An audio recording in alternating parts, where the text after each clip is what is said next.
All right, welcome to episode 30 of the ASKJV Podcast. This week I'm answering questions about using stereo enhancing plugins, bleed-in snare mics, how to get bright guitar tone that's not too fatiguing and harsh, and also mixing group vocals. So let's get into it. 3, 2, 1.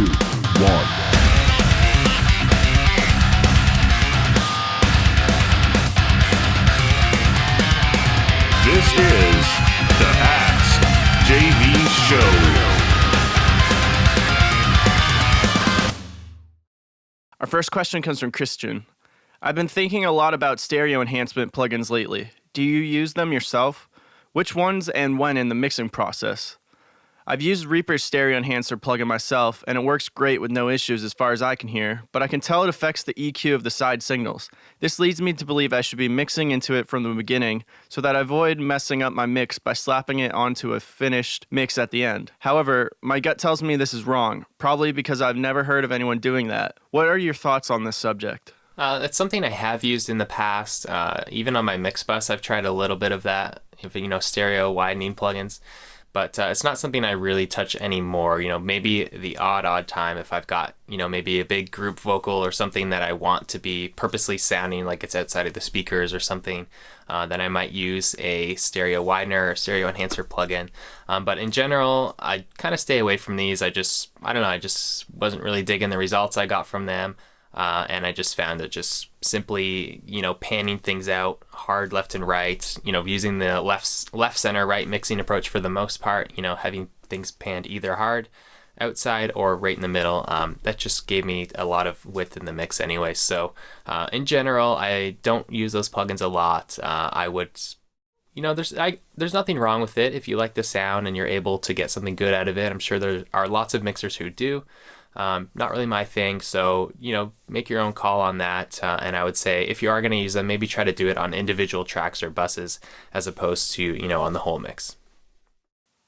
Our next question comes from Mike. How do you isolate the snare track when recording without getting tons of bleed? I always find way too much hi-hat in the snare channel, which I think ruins my mixes when EQing the snare harshly. Well, it's something you're always going to fight with when EQing snares. There's always going to be cymbal bleed in there. A lot of this has to do with where it's being recorded, and truthfully, I think a lot has to do with the room itself. So if you're recording in a really small room, especially if it doesn't have a lot of treatment around, you're going to get tons of bleed in the snare mic just because, if you've got a wall that's, a few feet behind the snare and the mic's pointing at the snare and the wall's right behind it, obviously you're going to get a lot of sound bouncing around back into the mic. So generally in bigger rooms, you'll get a lot cleaner close mics because there's just not as much sound bouncing around close to the mics, right? Other than that, remember, for mics like an SM57 on the snare, it's going to reject the sound at the back end of it. So try to use that to your advantage, depending on the drummer setup. Make sure you're pointing at the snare, but also having the back of the mic pointing at, towards the hi-hats or towards a close cymbal or something like that. So you're rejecting some of that direct bleed. Other than that, it's a lot about the player and all that stuff. So those are the factors that go into it for me. But you're always going to fight that, and if you got a lot of bleed in the snare track, sometimes you've just got to resort to using a sample to get that high end anyway. Our next question comes from Billy. Hey Jordan, how do you really get a decent bright guitar tone that's strong, sticks out, and isn't fatiguing to the ears when recording? A common problem is I get a fatiguing sound from the bright frequencies. Another big problem I keep running into is getting a weak tone with a scooped mid-range. Do you think the problem is in mic placement, amp settings, or something else? When it comes to getting your heavy guitars bright enough, I definitely say try to get it right at the source. So definitely from the amp and the mic and everything and the whole signal chain.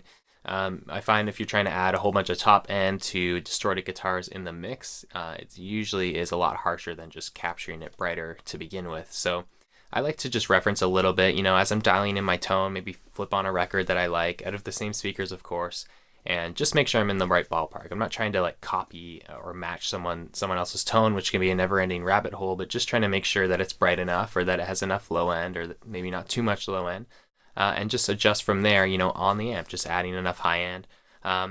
So yeah, that's what I'd say. And make sure you're using a bright mic too if you want brightness. Obviously a ribbon mic is going to be very dark, but if you're using, the classic SM57 up on the cab, it's going to be good. If it's too bright and harsh, then just, that usually means your mic is too close to the center of the speaker. So just move it off to the side a little bit to get rid of some of that harsh fizz.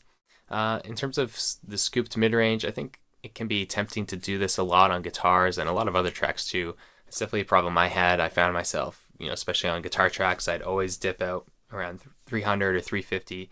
And, in the end, even though it sounded good in solo when I did that to the guitars, in the end, my mixes were really lacking power in the mid-range and lower mids. So I just stopped doing that. I stopped cutting down there, and just started to really dial in the tone at the amp and just reference, as I'm dialing in tones, and just try to get it as close as I possibly can during that phase so that I'm not over processing it in the mix phase, which can also just lead to increased harshness. Our last question comes from Martin. How would you pan and mix a fake choir with a lead vocal? For example, you have recorded 6 individual unison layers of 10 different people singing different voices for a choir to be in the background of the song, and you have a lead vocal with 3 or more layers going on top of that. Well, to mix a bunch of layers like this in a big group sound, I would pretty much just keep the lead vocals up the middle probably. Maybe you said he's got 3 layers of lead vocals, so maybe pan 2 of those out. Keep one up the middle, and then for all the other group singers, I'd probably just pan them out mostly hard left and right too. Maybe one pair a little bit in, but keep them all out hard left and right. Get a big wide sound, and then that's pretty much it. Just maybe adding some reverb, make it sound a little bigger. I find with these group vocals, it's a lot to do with how you record it too, in terms of getting that big size out of it. So if you're just recording one person at a time in the same spot in front of the mic, it's kind of hard to get that big group sound. It's better to just record an actual group of people for one thing, but even if you've only got 3 people, say, to record, vary it up. So have the mic, let's say your mic's here in the room, get them to stand around close to the mic, do a few takes, and then back off the mic, do a few takes, get them to switch positions in the room, move the mic, stuff like that, to make it sound like it's actually more people and bigger than it really is. And that the key to that is varying your position in the room and your position in relation to the mic. So hopefully that helps with getting big group vocals like that. All right, thanks for another great set of questions, guys. If you want to get your question answered on the show, or maybe you already have and you have more questions, feel free to submit at AskJVPod.com. That's the best place to make sure we see your question and try to get it on the show. If you're not on my email list already, or you're discovering this for the first time, definitely head to hardcoremusicstudio.com. Join the mailing list, get your free mixing cheat sheet there, and you'll get a series of all my best content and some free mix videos when you join the list. And that's where I always send out my best content and let you know of what's going on in this world. And if you are just discovering this for the first time, I am here to just help you make better sounding recordings, better sounding mixes, especially for rock and metal and heavy genres. So hope you enjoyed this episode, and we'll talk to you next time.